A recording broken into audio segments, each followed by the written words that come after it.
Hello दोस्तों। यहाँ पे देखो हम लोग बात करेंगे कि नीट 2026। ठीक है। नोटिफिकेशन इसका आ गया है फॉर्म भरने का, जो कि अगर मैं बात करूँ तो आज से स्टार्ट है।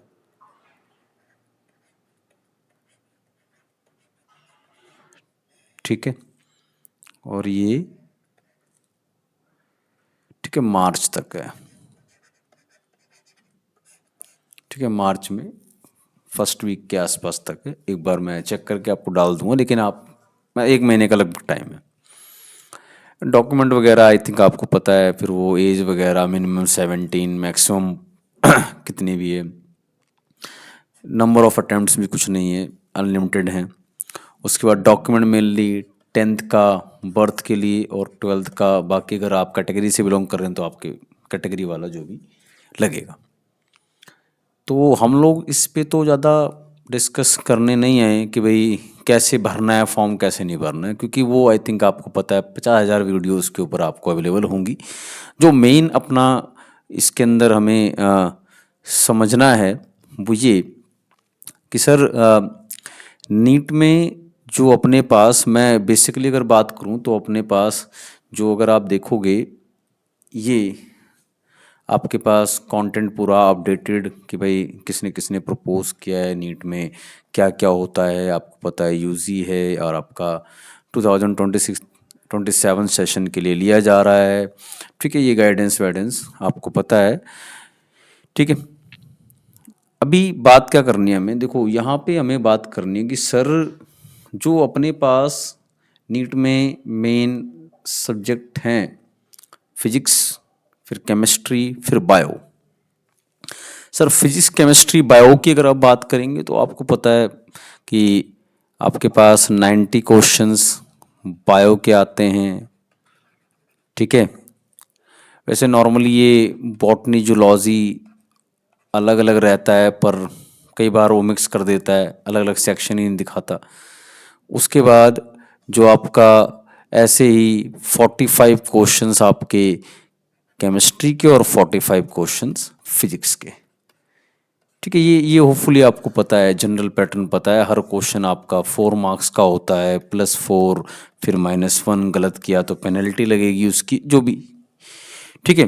फिर कट ऑफ वगैरह लगभग आपको पता है जनरल की 600 प्लस में चली जाएगी। फिर ओबीसी वगैरह की 560, 570, 50 यहाँ तक आ जाएगी। कैटेगरी और है SC ST है तो 500 तक में, उससे भी कम में 450, 460 ऐसे चली जाती है। तो मेन जो अपने को बात करनी हो, क्या करनी है, देखिए बेसिकली हम लोग यहाँ पे बात करने वाले हैं कि सर अबाउट जो अपना बायो का सेक्शन है। देखो फिजिक्स में मैं बिल्कुल डील नहीं करूँगा, केमिस्ट्री में नहीं, क्योंकि मुझे भैया इतनी आती नहीं है, तो मैं इस पर ज़्यादा बात करूँगा नहीं। मैं बेसिकली बात करूँगा कि आप ये एक बार चेक कर लेना। मैं रफली आपको एक ओवरव्यू दे दे रहा हूँ। ये फिजिक्स में आपके पास टॉपिक्स हैं। उसके बाद आपके पास सेम आपके पास ये चैप्टर हो गया ग्रेविटेशन वगैरह का, ये आगे। फिर उसके बाद ये आपके यूनिट वगैरह क्या क्या टॉपिक है, आई थिंक आप इसको एक बार घुमा लेंगे, देख लेंगे तो आपको समझ में आएगा। ठीक है। उसके बाद आपके पास आ जाता है केमिस्ट्री। केमिस्ट्री में भी आपके सामने चैप्टर्स हैं। ठीक है। तो अगर मैं देखूं तो भाई शायद ये पीरियोडिक टेबल वाला हट गया है। ये ये ये पीरियोडिक टेबल गया है नहीं। ठीक है। केमिकल बॉन्डिंग आ गई सीधी। उसके बाद आपका ये आ गया सॉल्यूशन वगैरह, ये आपका। ठीक है, मैं खास कहूँ तो कुछ बचा नहीं है इसमें। तो ये आपके ऑर्गेनिक स्टार्ट हो गई, प्रिंसिपल, प्रैक्टिकल, एप्लीकेशन, ये सारा। मेन चीज़ अपनी बायो में आते हैं। देखो सर बायो में अपने पास क्या चेंजेस आए हैं उसको हमें जानना बहुत ज़रूरी है, क्योंकि कई बार क्वेश्चन आते हैं और हमें पता ही नहीं होता।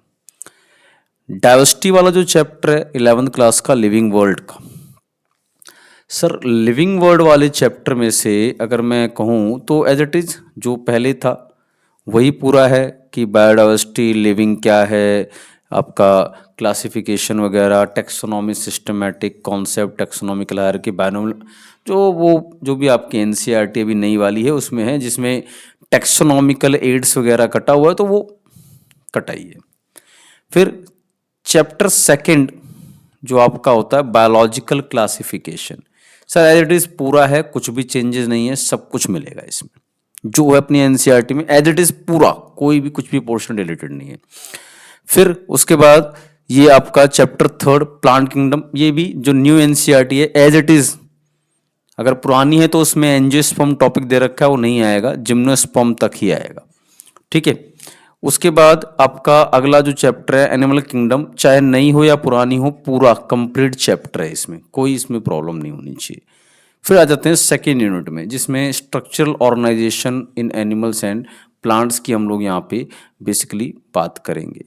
देखो यहाँ पे थोड़ी सी आपको एक मैं बात क्लियर कर देता हूँ जो इसमें चल रही है, वो क्या कि सर स्ट्रक्चरल ऑर्गेनाइजेशन वाले में आपके पास टॉपिक में एक कहानी क्या हुई है कि सर जो मॉर्फोलॉजी वाला चैप्टर है 11th क्लास का अपना चैप्टर 5th, चाहे नई या पुरानी दोनों एनसीईआरटी में सेम चैप्टर है, तो मॉर्फोलॉजी जिसमें आपके पास रूट की, स्टेम की, लीफ की, इन्फ्लोरेसेंस, ये सब, सर इसमें एक चीज ऐड कर दी गई मॉडिफिकेशंस।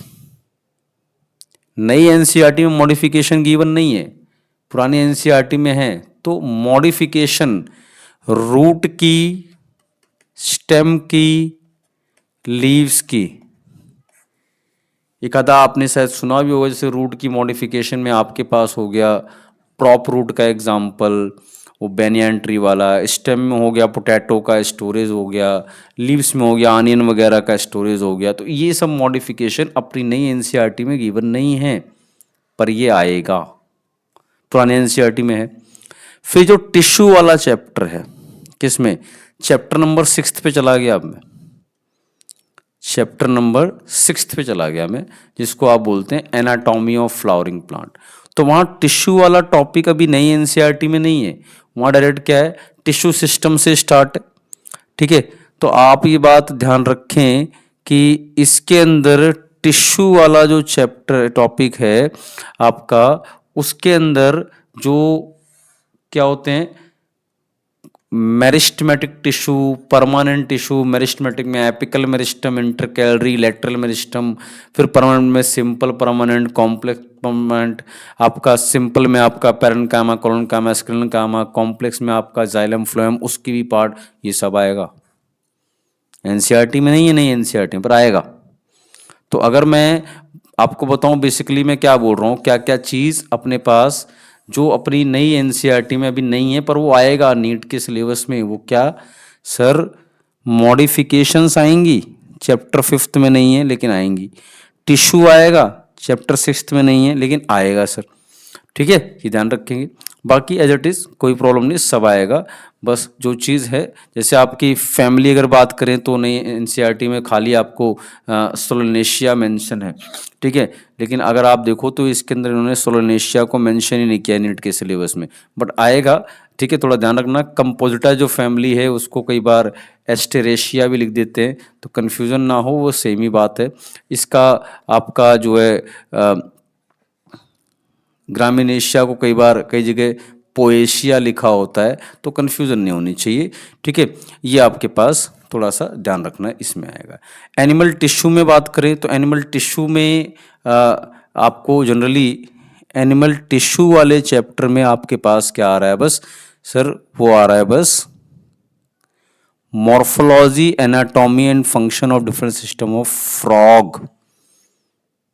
अब इसमें अभी तक इन्होंने फिर दोबारा क्लियर नहीं किया, ठीक है। अब जिसको भी कन्फ्यूज़न हो रही थी तो इसमें बता दूं आपको, टिश्यू वाला टॉपिक नहीं आएगा, एनिमल टिश्यू इसने चैप्टर का नाम लिखा हुआ है, ठीक है। टिश्यू वाला टॉपिक नहीं आएगा इसमें, जो आपका कनेक्टिव टिश्यू है, मैं आपका जो है एपिथेलियल हो गया, फिर आपका जो है नर्वस टिश्यू हो गया, मस्कुलर, ये नहीं आएगा। वैसे आपको ह्यूमन फिजियोलॉजी में आपको नर्वस भी पढ़ लेना होता है, कनेक्टिव भी आ जाता है, आपका एपिथेलियल भी कुछ आता है, थोड़ा बहुत ही आता है, और आपका जो है मस्कुलर भी मसल वाले में आ जाता है। मेनली एपिथेलियल आपको छोड़ना पड़ेगा, डिटेल में नहीं जाना पड़ेगा, सिंपल बात ये है यहाँ पे, ठीक है। अब इसमें समझिए आप थोड़ा सा कि सर आप क्या कह रहे हैं इसमें, मैं इसमें बस इतना कह रहा हूँ कि भाई आपके पास जो है ये जो टॉपिक है एनिमल टिश्यू, इस टॉपिक एनिमल टिश्यू के अंदर आपके पास मॉर्फोलॉजी एनाटॉमी मतलब फ्रॉग पूरा। अब ये कंफ्यूजन अभी फिर पिछली बार की तरह इन्होंने डाल दिया है, ये जो इंसेक्ट है इसमें कॉकरोच भी है। अभी ये अब कंफ्यूजन है, ये हो सकता है अभी क्लियर भी करें, ठीक है। तो आपके पास ये थोड़ा ध्यान रखना होगा इसमें, ठीक है।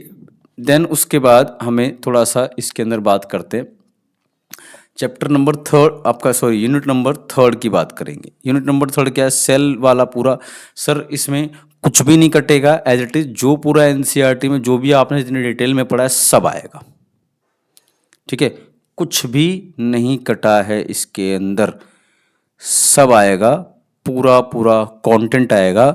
वैसे अगर मैं एक चीज़ दिखाऊं इसके अंदर, देखो इसके अंदर कहीं भी आपको मेंशन नहीं है कि जो है एक आता है आपके पास माइक्रो बॉडीज, बट अपने सिलेबस में वो एनसीईआरटी में भी है, तो माइक्रो बॉडीज़ वाला टॉपिक आपका आएगा। जैसे वो आपने पढ़ा होगा फ्रेगमोप्लास्ट, आपका उसके बाद लोमासोम, उसके बाद आपका स्फेरियोसोम, उसके बाद आपका हो गया, ये सारी जो 6 टाइप की टोटल माइक्रो बॉडीज़ हैं, ये भी आएगा। यहाँ पे भी पूरा कुछ भी कटा नहीं है, पूरा है, मतलब इधर भी सेल साइकिल भी। तो अगर मैं बात करूँ तो यूनिट थर्ड जो आपकी सेल स्ट्रक्चर और फंक्शन वाली है, ये कंप्लीट आएगी, कुछ भी नहीं डिलीटेड है, एज इट इज़ है। पहले भी वही था और अभी भी वही है सारा का सारा, तो कोई उसमें चेंज नहीं है, ठीक है।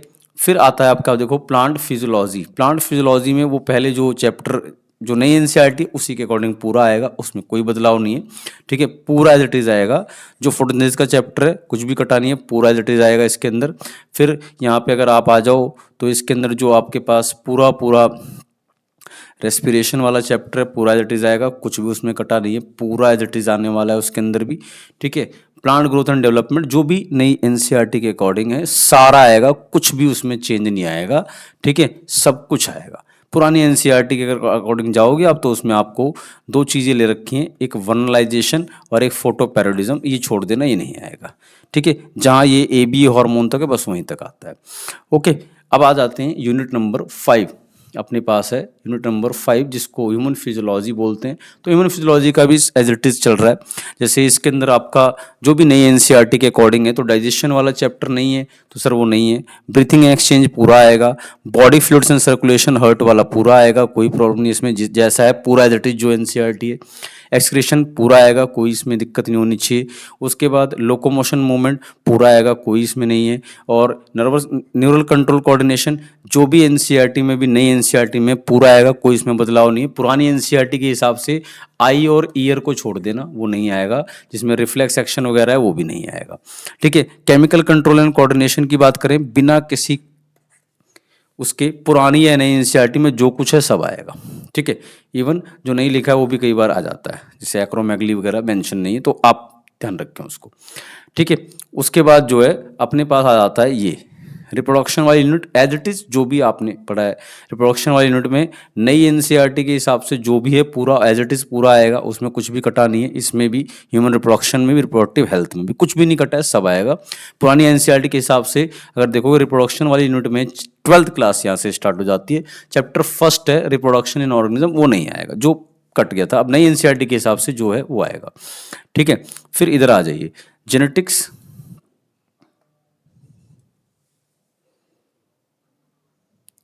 जेनेटिक्स वाली यूनिट की बात करें, थोड़ा इसकी बात कर लेते हैं जेनेटिक्स वाली यूनिट की। जेनेटिक्स एंड इवोल्यूशन वाली यूनिट की अगर आप बात करोगे तो आपको जनरली देखने को मिलेगा कि भाई इसमें भी पूरा आएगा, कुछ भी नहीं कटेगा, सब आएगा इसके अंदर, सब कुछ आपको पता होना चाहिए इसके अंदर, जो भी है सब आएगा, ठीक है। इवन इसके अंदर एडिशनल डिजीज़ भी आती हैं, जैसे आपको इसने कुछ तो मेंशन कर दिए, कलर ब्लाइंडनेस हो गया, थैलेसीमिया हो गया, फिर ये टर्नर सिंड्रोम क्लाइंट, लेकिन वो Patau's syndrome, Edward syndrome, cri du chat syndrome, super male super female, उसके अलावा जो है आपका इधर आ जाइए मायोटोनिक डिस्ट्रॉफी वगैरह आएगा, उसके बाद आपका बाल्डनेस आएगा, ये सारी डिजीज़ आपकी ऐड होती हैं इसके अंदर, तो ध्यान रखना। मॉलिक्यूलर बेसिस बिना कुछ कटे पूरा पूरा आएगा, कुछ भी नहीं है, ठीक है। अगर आप देखो तो कई बार बच्चे सोचते हैं कि भाई जैसे बताते हैं कि भाई उसमें एक राइस जीनोम उनोम का कुछ नहीं आएगा। राइस जीनोम देखो सिलेबस में नहीं दे रखा है इसने, सिर्फ आपका लैक ऑपरॉन दे रखा है और ह्यूमन जीनोम प्रोजेक्ट दिया है। राइस जीनोम प्रोजेक्ट यहाँ पे नहीं है, बीच में ऐड किया गया था लेकिन अब वो नहीं है सिलेबस में, ठीक है।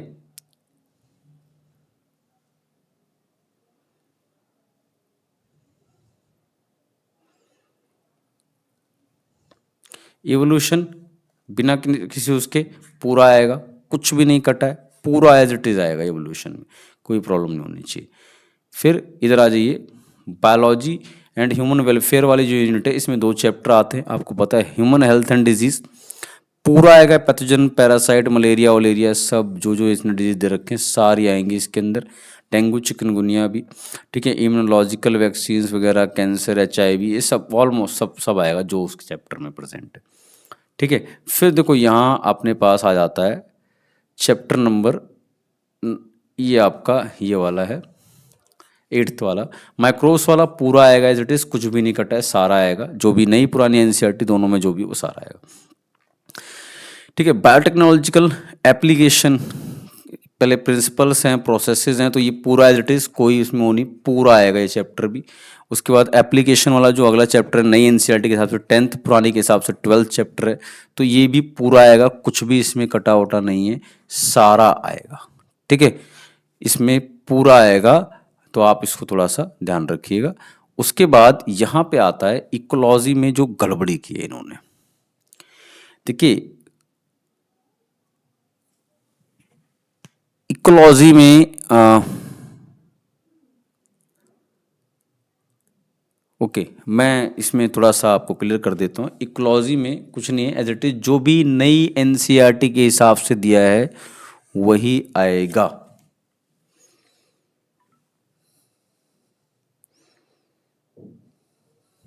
जो भी नई NCERT के हिसाब से दिया है वो ही आएगा।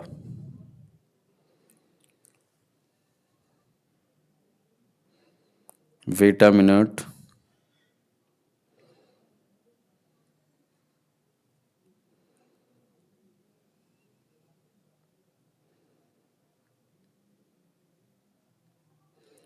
ओके, जो भी नई NCERT के हिसाब से है, देखो कंफ्यूजन हो जाती है कई बार, ये चैप्टर का नाम दिया है, ठीक है, मुझे भी हो गई एक साथ देख के, तो चैप्टर का नाम दे रखा है, जैसे ये इकोसिस्टम चैप्टर का नाम दिया हुआ है, ये biodiversity and it's conservation chapter का नाम दिया हुआ है, ये टॉपिक नहीं लिख रहा हो, ठीक है। तो पॉपुलेशन इंट्रैक्शंस वाला ही टॉपिक और पॉपुलेशन एट्रीब्यूट जो भी NCERT के अकॉर्डिंग है वही सारा आपके पास आने वाला है, कुछ भी चेंज नहीं है। इकोसिस्टम में जो भी NCERT है न्यू NCERT के हिसाब से वही आएगा सारा, ठीक है। पुराने NCERT है किसी के पास तो आपको बता दूं, ऑर्गेनिज्म एंड पॉपुलेशन में जो पॉपुलेशन एट्रीब्यूट लिखा है उससे पहले जो ऑर्गेनिज्म पॉपुलेशन के बारे में बताया कुछ भी नहीं आएगा, पॉपुलेशन एट्रीब्यूट और पॉपुलेशन इंट्रैक्शन आएगा बस। इकोसिस्टम में जो इकोसिस्टम है शुरू में सारा आएगा, पर जहाँ पे आपका इकोसिस्टम में खत्म होता है कि एनर्जी, जैसे पिरामिड ऑफ एनर्जी वगैरह, वहाँ पे उसके आगे फिर वो इकोलॉजिकल सक्सेशन है, इकोलॉजिकल सर्विसेज है, वो वाला टॉपिक नहीं आने वाला। उसके बाद नाइट्रोजन साइकिल वाइकिल दे रखे वो कुछ नहीं आएगा। बायोडाइवर्सिटी पूरा चैप्टर बिना किसी कटे सब कुछ आने वाला है इसमें, जो भी आपके NCERT में। Okay, that is all complete your syllabus. And आपको अगर मैं जनरली कहूँ तो ये पूरा आपके पास सिलेबस है जो आपको आने वाला है, ठीक है। अगर आप NCERT की बात करेंगे तो उससे रिलेटेड और जो भी एक्स्ट्रा एडिशनल जो कुछ भी होगा सारा आपका ये पूरा सिलेबस है बायो का आपने, ठीक है। होपफुली ये पूरा आपको बढ़िया से क्लियर हुआ होगा कि सर क्या कहना चाह रहे हो आप और किस तरह से हमें प्रिपेयर करना है अपने आप को ये पूरे, ठीक है, डन। तो आई थिंक आप लोगों को सभी को बहुत अच्छे से क्लियर हो गया होगा कि सर ये क्या समझाना चाहते हैं, ये पूरा आपका कंटेंट सारा का सारा, ठीक है। बाकी आपको एक रफली इंफॉर्मेशन मैंने बताई दी है, कुछ है नहीं कि आपका 8, एक मिनट, कि आप अगर इसमें देखेंगे तो आपका 8 फेब से, मतलब अगर मैं बात करूं तो आज से आपका स्टार्ट हो जाएगा सारा जो रजिस्ट्रेशन वगैरह है। उसके बाद एलिजिबिलिटी क्राइटेरिया आपके पास जो है 17 ईयर्स मिनिमम है, ये भी मैंने बता दिया। मैक्सिमम का कुछ नहीं है, ना अटेम्प्ट ना लिमिट है। आपको जो है क्या क्या डॉक्यूमेंट चाहिए होंगे वो आई थिंक आपको ये सारा पता लग जाता है। तो होपफुली आपको ये इन्फॉर्मेशन अच्छी लगी होगी। अगर इंटरेस्टिंग लगी या अच्छी लगी थोड़ा शेयर वेयर कर दीजिए, जिसको इन्फॉर्मेशन नहीं है उसको भी इन्फॉर्मेशन मिल जाएगी, क्योंकि बहुत इंपॉर्टेंट है। कई बार हम फालतू पढ़ जाते हैं या कम पढ़ जाते हैं, तो दोनों ही केस में अगर क्वेश्चन वहाँ से आ गया तो आपका कहीं ना कहीं कुछ मार्क्स कम होंगे, और आपको पता है कुछ मार्क्स पे ही सिलेक्शन हुआ नहीं हुआ दिक्कत कर जाता है। ठीक है, चलिए, थैंक यू वेरी मच।